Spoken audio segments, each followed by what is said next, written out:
राकेश जी अपने पुराने स्कूटर पर किक मार रहे थे, लेकिन वह स्टार्ट नहीं हो रहा था। इधर ड्यूटी पर जाने के लिए देर हो रही थी। तभी सामने से एक कार तेजी से आकर उनके पास रुकी।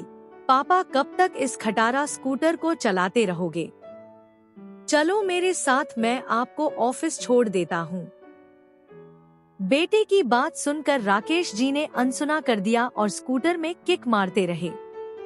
उनका बेटा आशीष बड़बड़ाता हुआ चला गया। दरवाजे के पास खड़ी राकेश जी की पत्नी गायत्री जी ने कहा, जब वो कह रहा था तो चले जाते। राकेश जी ने रुमाल निकालकर माथे का पसीना पोंछा और बोले, दोबारा कभी उसकी वकील बनने की कोशिश मत करना। गायत्री जी चुप हो गई। राकेश जी का स्कूटर स्टार्ट हो गया। उन्होंने एक बार गायत्री जी की ओर देखा और ऑफिस के लिए निकल पड़े। अभी 2 साल पहले ही आशीष की शादी की थी। शादी के बाद से ही आशीष और उसकी पत्नी शैलजा का व्यवहार बदल गया। दोनों अलग हो गए। वो तो अच्छा हुआ राकेश जी ने बेटे की बात मानकर जॉब नहीं छोड़ी, वरना आज भूखे मरते। इधर शाम को जब आशीष घर पहुंचा तो शैलजा गुस्से से बोली, हो गई तसल्ली बेइज्जती कराकर।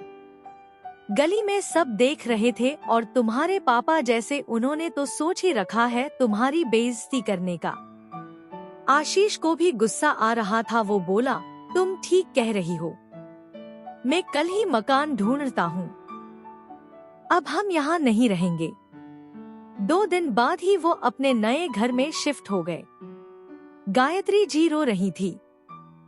अलग था तो क्या हुआ, कम से कम सामने तो था। उन्होंने राकेश जी की ओर देखते हुए कहा।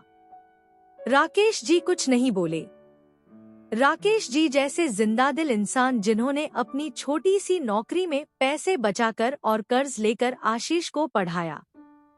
जब वह सरकारी ऑफिसर बना तो राकेश जी को लगा जैसे उनका जीवन सफल हो गया, लेकिन बहू बेटे की बेरुखी ने उन्हें तोड़ कर रख दिया। अब वो बिल्कुल शांत रहते हैं। बस उन्हें एक ही चिंता थी कि उनके बाद गायत्री का क्या होगा। कई महीनों बाद आशीष अपनी माँ से मिलने आया। आशीष को देख गायत्री जी बहुत खुश हुई। आशीष बोला, मम्मी तुम्हारी बहू प्रेग्नेंट है। हम चाहते हैं कि आप और पापा हमारे साथ रहो। शैलजा बहुत परेशान है।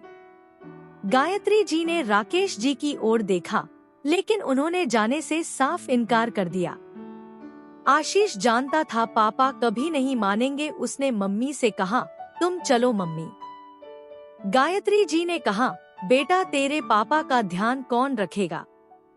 एक कम करो, तुम दोनों वापस आ जाओ। शैलजा की देखभाल भी कर लूंगी और इनका भी कोई परेशानी नहीं होगी। तभी राकेश जी ने लगभग चिल्लाते हुए कहा, इसका पोर्शन मैंने किराए पर दे दिया है। 2 दिन बाद वो लोग आ जाएंगे। इसके लिए अब यहाँ कोई जगह नहीं है। पापा की बात सुनकर आशीष निराश होकर चल गया। गायत्री जी रोने लगी। राकेश जी ने कहा, कल जब इनका मतलब निकल जाएगा तो ये फिर रंग बदल लेंगे। कल अगर मुझे कुछ हो गया तो तू इनकी नौकरानी बनकर रहेगी।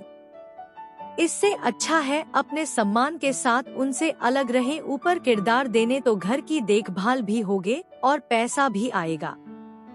कल मैं नहीं रहा तो भी तू सम्मान से अपने घर में रहेगी। गायत्री जी की आंखों से आंसू बहा रहे थे। ठीक ही तो कह रहे थे राकेश जी। एक तरफ उनका बेटा जो बस अपने फायदे के लिए उन्हें ले जा रहा था, और एक और उनके पति जो मेरे लिए अपने मरने के बाद भी मुझे कोई तकलीफ न हो इसका इंतजाम कर रहे हैं।